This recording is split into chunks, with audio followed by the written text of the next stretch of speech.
Sa India, isang madugong aksidente na naman ang nangyari.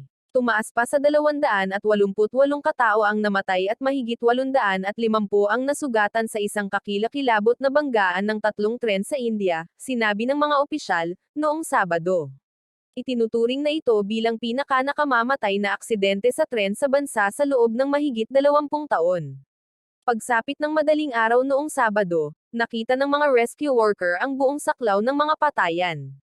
Sinabi ni Sudhanshu Sarangi, Director General ng Odisha Fire Services, na 288 ang bilang ng mga nasawi. Ang rescue work ay patuloy pa rin, sinabi niya sa AFP mula sa lugar ng aksidente, at idinagdag na mayroong maraming malubhang pinsala.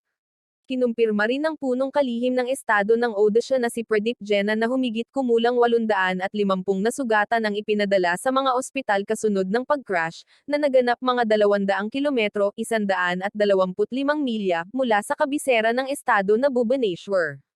Sinabi ni Amitabh Sharma, Executive Director sa Indian Railways, sa AFP na 2 pampasaherong tren ang may aktibong pagkakasangkot sa aksidente, habang ang ikatlong tren, isang goods train, na nakaparada sa site, ay nasangkot din sa aksidente.